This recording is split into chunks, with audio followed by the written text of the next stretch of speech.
You're a sad little Space Ranger.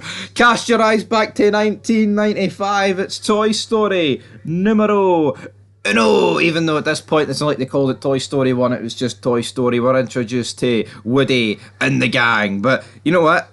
Didn't have too much love for the first Toy Story. I always preferred the second one, but you know what? Watching it about 10 times recently, I've went, you know what? The first one's actually quite good. I think it's when you're a kid, you were quite scared of Sid. And yeah, kid, Sid, rhymes. And sometimes it would even give you the skids because you would shite yourself about how scary Sid was and he would how burn all your toys into oblivion. But not today, sunshine, not today. But of course, what this movie essentially is, it's the introduction of Buzz Lightyear to the gang, to Woody's Roundup, even though it's not Woody's Roundup, it's Woody, Slinky, Ham, and who else? We've got Rex in there. All played by notable actors, it has to be said. Tom Hanks. I mean, to be honest, he's probably did some really shady ass stuff on Epstein Island, but nothing as creepy as this movie, which sums up Toy Story, to be perfectly honest. Can you see?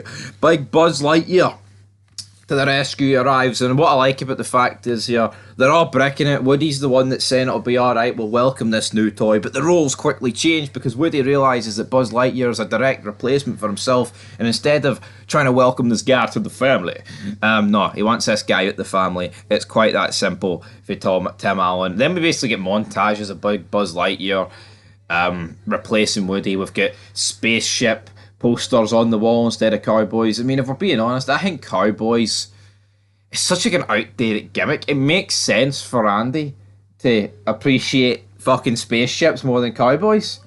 Cowboys is like an 1800s gimmick. Spaceship is like, I mean, I don't know when this movie's set. Obviously, it came out in 95, right?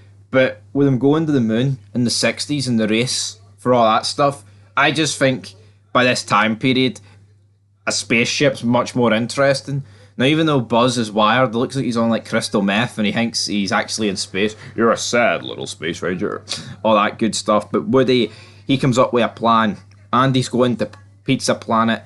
And then what does he do? He says, who's Andy going to take to the wee cue ball? Cue balls, well, I wouldn't bet on it. So what's Woody do? He fires the cue ball down the side of the bed. He tells Buzz to investigate. He fires up RC car and he sends him straight to hell. Buzz flies out the window via a bit of a Team 3D manoeuvre here as the light smashes Buzz to the outside. Woody then gets held hostage by the gang, but then Andy appears, and no, he doesn't molest all the toys. He wants Woody, and he's got a Woody, if you catch my drift. So yeah, he wanted Buzz Lightyear, but Buzz Lightyear's obviously at the window, he can't take him, so he takes Woody to Pizza Planet. Buzz, wanting revenge, jumps onto the car, and when they arrive at Pizza Planet, Buzz and Woody get into a bit of an altercation. And they're at the petrol station first. They get left behind.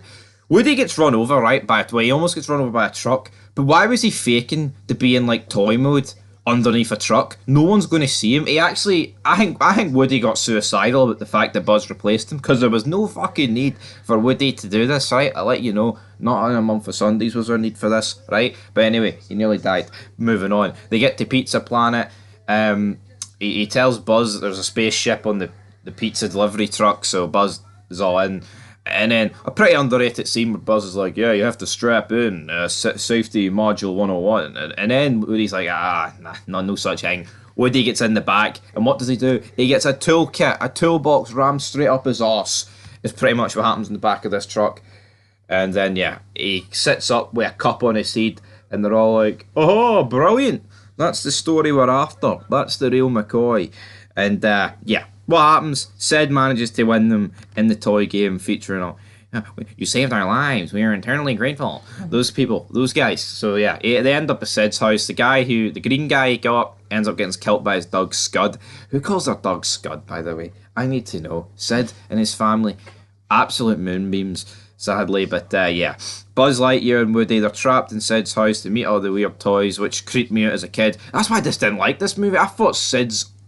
Like, you spend about, 50 minutes in Sid's house and backyard, it creeped the fuck out of me, but, you know, when you're a grown adult, nearly 25, you can deal with it. But yeah, Buzz finds out that he's just a toy on the TV, which breaks him. He tries to fly through the open window, loses his arm. He then gets took up to Sid's sister's room where he's drinking tea. He's treating this like he was drinking vodka, when in reality, it was just a cup of tea. Woody manages to save him. Woody then gets to the window. The gang's like, oh, it's Woody, but what have you done with Buzz? He then grabs Buzz's missing arm. He starts waving it, but then he reveals that it is a missing arm, and they're like, Woody's a cannibal. You uncultured swine. As Ham is screaming for the other window. So yeah, Buzz and Woody manage to get free again, but then Buzz gets strapped to a rocket. Woody manages to save him by getting all of Sid's toys to talk. And then, yeah, it's into the meme where they have to chase down the moving truck. Now, what I thought was funny about this is Woody actually makes it into the back of the truck, but because Buzz ain't there and he's on the RC car, they put Woody out. Then you get the meme, we're not aiming for the truck. Enter Twin Towers, enter 9/11, everyone's saved. Brilliant ending, brilliant stuff. They get a puppy, Buzz and Woody shite themselves, and at this point, guys, I'm going to give Toy Story a 9. You know what? I think it's near enough perfect, but I just think the second one is a bit better. So until next time, 9 out of 10 here on Fog Entertainment. Peace.